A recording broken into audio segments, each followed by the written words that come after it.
Good morning, dear students. How are you? I hope you are all fit and fine, staying home, studying your books, enjoying lockdown properly. प्यारे बच्चों, नमस्कार, नमस्ते, आदाब. आप कैसे हैं? मैं उम्मीद करता हूं कि आप सब चुस्त दुरुस्त होंगे, घर में बैठे होंगे, अपनी किताबें पढ़ते होंगे और लॉकडाउन जो है उसका पूरी तरह से आप मजा लेते होंगे, खूब नींद भी करते होंगे.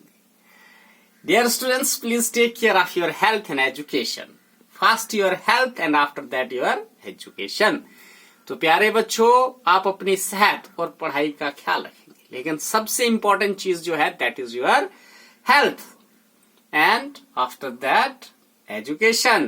Please avoid social gathering, handshaking, maintain social distancing in social life if you go out in public places.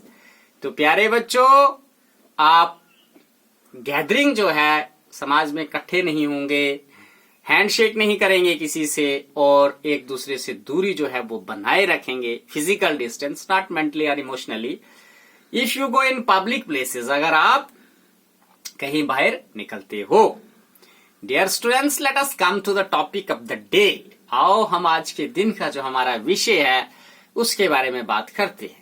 Today I am going to discuss an important and interesting topic, and the topic related to most important phase of life in human. तो आज मैं जिस विषय के बारे में बात करने जा रहा हूं वो बहुत ही अहम, दिलचस्प और ऐसा टॉपिक है जो हमारा जो इंसान की जिंदगी है उसका जो अहम पड़ाव होता है उसके बारे में बात करने वाला. तो वो क्या है? That is reproductive phase of life in humans.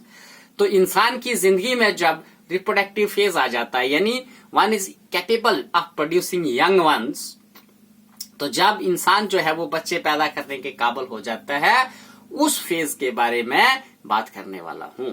Dear students, adolescents become capable of reproduction when their testis and ovaries begins to produce gametes. तो प्यारे बच्चों, आपको पता है एडोलेसेंस मैंने आपको पहले पढ़ा लिया है पिछली वीडियो में. तो जब एडोलेसेंट हो जाता है इंसान तो वो इस काबिल हो जाता है कि वो बच्चे पैदा कर सकता है जब उसके टेस्टिस और ovaries, testis are in male and ovaries are in female, they begins to produce gametes. जब उनमें से सीड जो है, गैमेट्स जो है वो पैदा होने शुरू हो जाते हैं. Male and female gametes, you consider that egg and sperm. Egg in female and sperm in male.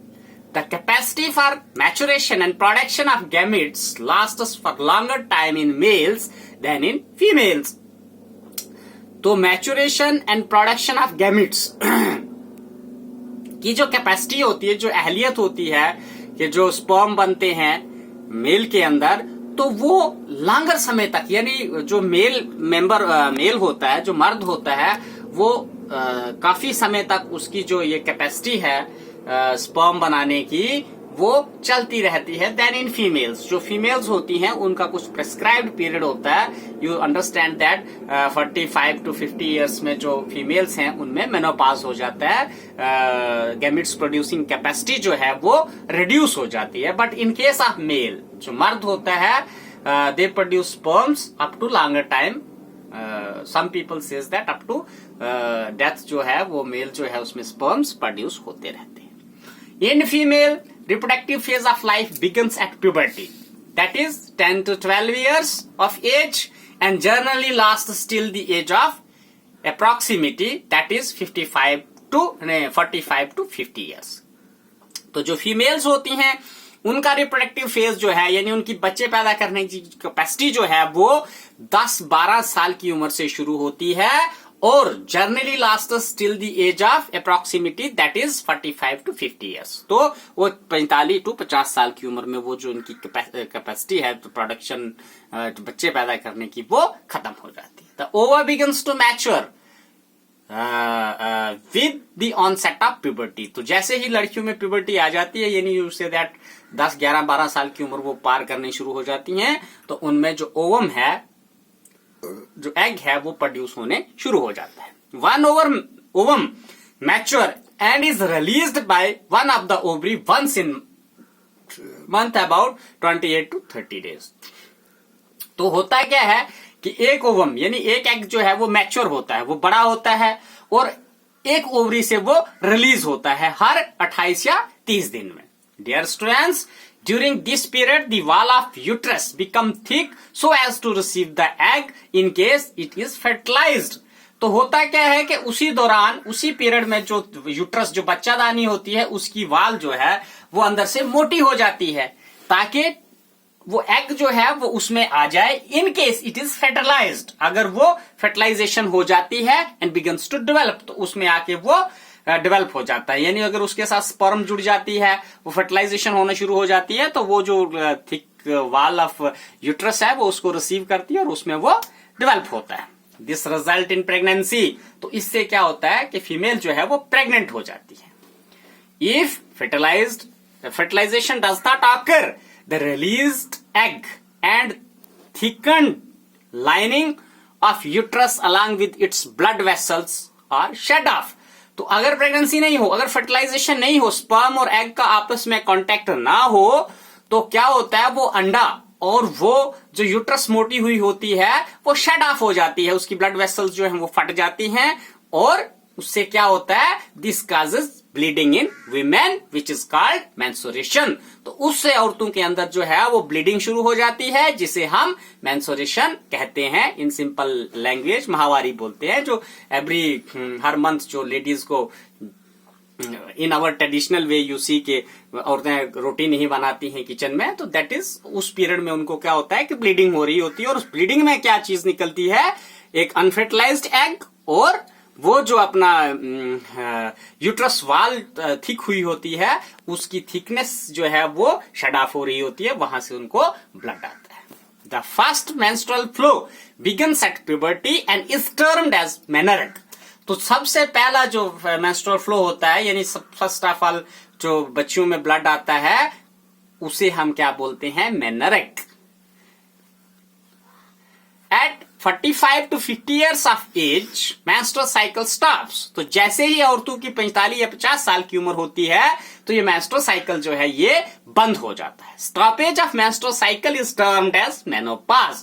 तो जो menstrual cycle जैसे ही बंद होता है, तो इस पीरियड को हम बोलते हैं menopausal stage। यानी उस पीरियड में फिर after that women is or female is not capable to produce any young one. कोई भी बच्चा वो औरत उसके बाद पैदा नहीं कर सकती है। इनिशियली मेंस्ट्रुअल साइकिल में भी इरेगुलर, जब पहले मेंस्ट्रुअल साइकिल आता है तो उसमें इरेगुलरिटीज होती है, यानी वो टाइम पे नहीं आता है, कभी 15 दिन में आ गया, 20 दिन में, 28 दिन में, सो एंड सो।